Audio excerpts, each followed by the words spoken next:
जिसके साथ विवाह करना हो, मान लीजिए वो व्यवस्था को दे दिया है, तो ससुर जी को क्या करना चाहिए? ससुर जी को बिल्कुल बैठ सकते हैं, आसन पर बैठ सकते हैं, पर लेकिन मान लीजिए कन्या को भी लेकर के संग में गए हैं, तो कन्या को तो बिल्कुल बैठने नहीं चाहिए, बैठना नहीं चाहिए। 3 आसन को लगाया, मनु और शत्रुपा एक एक आसन पर बैठ गए। अभी बेचारी खड़ी है, अब क्या करें, क्या करें, समझ में नहीं आ रहा है। पर लेकिन संस्कार की बेटी हैं, देव होती हैं, तो क्या काम किया, पहले तो उस आसन को प्रणाम किया और प्रणाम करने के पश्चात में उस आसन को सरकाया जरा सा, थोड़ा सा, और फिर उस पर बैठ गई।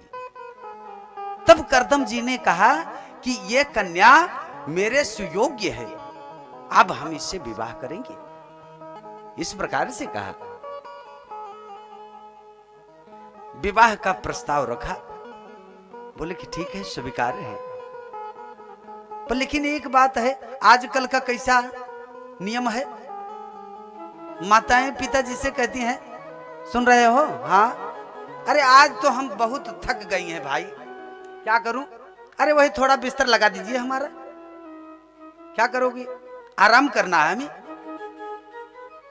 महाराज आप अपना धर्म मत, भैया जी आप बदलिए, मैं आप लोगों से मैं निवेदन में कर रहा हूं, धर्म को मत भूलिए कि मेरा धर्म क्या है, मेरा कार्य क्या है, समझिए और समझने की कृपा भी कीजिए। विवाह कर दिया, पर लेकिन कि विवाह में शर्त यह रखा कि मैं कुछ ही समय तक मैं इनके साथ में रहूंगा, उसके पश्चात मैं जंगल को मैं चला जाऊंगा, आश्रम में मैं नहीं रहूंगा, भजन करूंगा, तपस्या में करूंगा।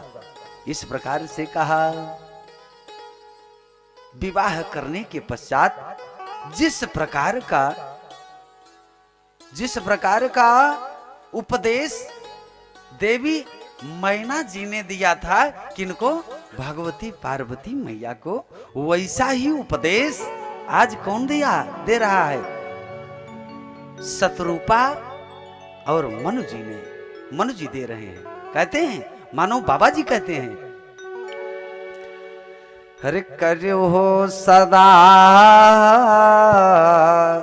शंकर पद पूजा,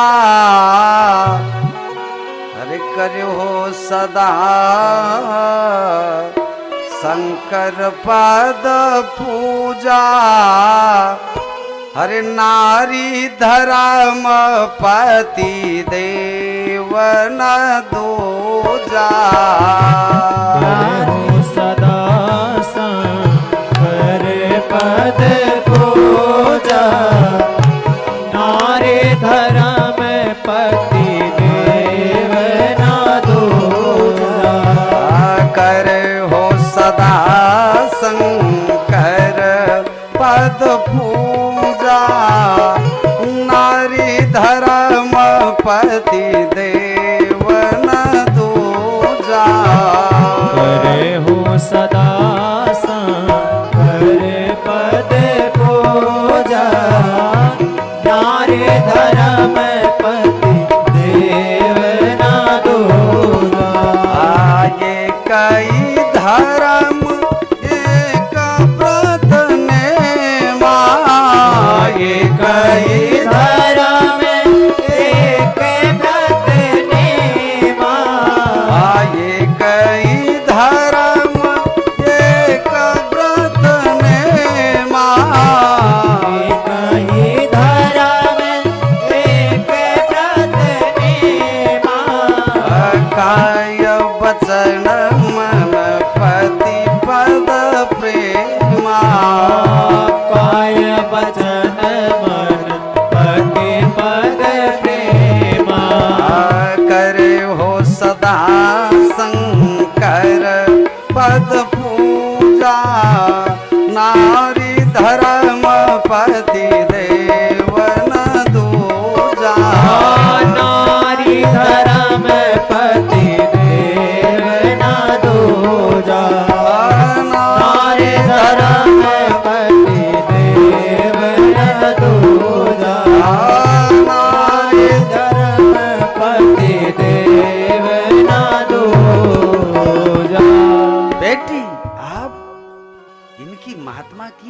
सेवा कीजिएगा। ये आपके स्वामी है, भगवान है। दूल्हा क्या है? इदम विष्णु विचक्र में त्रेधा निदधे पदम। दूल्हा क्या है? विष्णु स्वरूप है। और कन्या क्या है? शक्ति स्वरूपा है, शक्ति स्वरूपा है। विदाई कर दिए, चले आए। अब ये रहने लगी। ये तपस्या करते हैं तो उनकी शुश्रूषु भाव से सेवाएं करती हैं।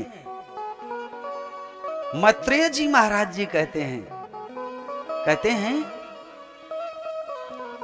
जानते हो किस प्रकार से सेवा कर रही हैं? पितृभ्याम प्रस्थिते साध्वी पतम गीत को विदा नित्यं परिचरत प्रीत्या भवानी व भवम प्रभुम।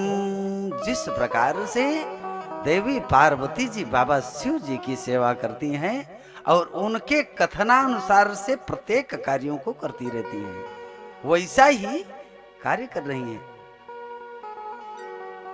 धोतियां मटमैली सी हो गई हैं सेवाएं करते करते। तपस्या से निवृत्त हुए। अरे देवी, आप मेरी सेवा करती रही और अपने तन का भी भान आपको नहीं रहा। बरम ब्रूही बर मांगो। बोले कि स्वामी जी बर आप देना चाहते हो क्या? बोले कि इस झोपड़पट्टी में हम और आप कहां तक रहेंगे, क्या किया जाए, क्या करें? बोले कि कोई सा आश्रम की व्यवस्था किया जाए अच्छा सा। तो ऐसे जो ही ऊपर को हाथ उठाया, एक दिव्य विमान प्रकट हो गया और उसमें स्नान करने का, भोजन पकाने का, रहने का, शयन करने का सब अलग अलग स्थान सब बना हुआ है। गए, पल्लू पकड़ लिया, कहा कि तुष्टोऽहमद्य तव मान विमानदाया शुश्रूषया परमया परया च भक्त्या यो देह नामयमतीव सुहित सुदेहो नावेक्षितः समुचितः छपितुम मदरथे। स्वामी जी, मेरे इस शरीर में उत्कट वेदनाएं हो रही हैं, मेरे आप मद को आप दूर कीजिए। गए वहां हिमालय की तलाटी में, मद्राचल की तलाटी में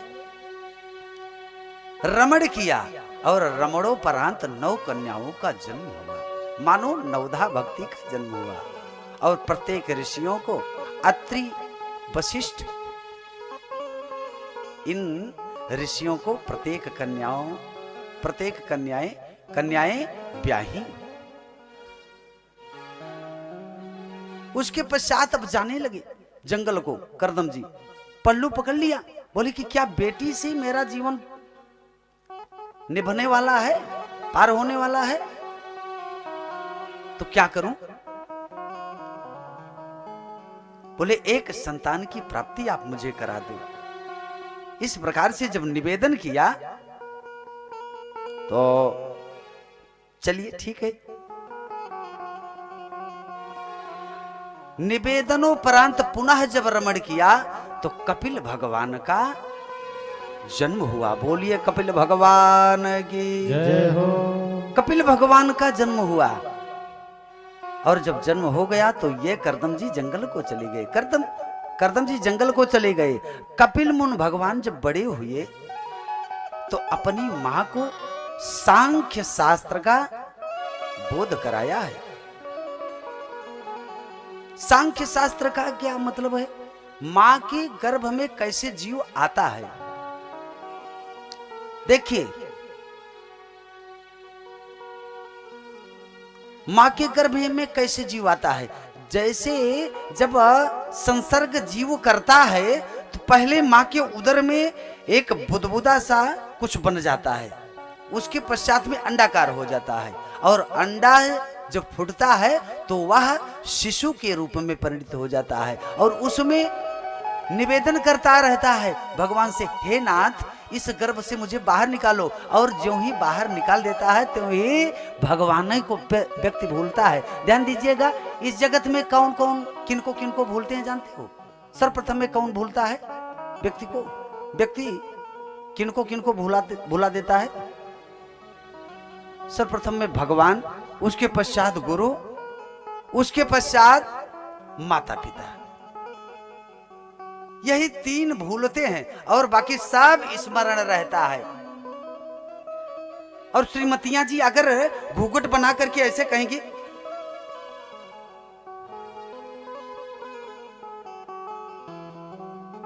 बोलो, समझ जाते हैं वो, तुम बताओ। और भूलते किनको? भगवान को, गुरु को और माता पिता को ही भूलते हैं। प्यारे, मैं निवेदन करूंगा कि कभी भी ऐसा विचार आप अपने मन में मत ले आइएगा। बोलो भक्त वत्सल भगवान की।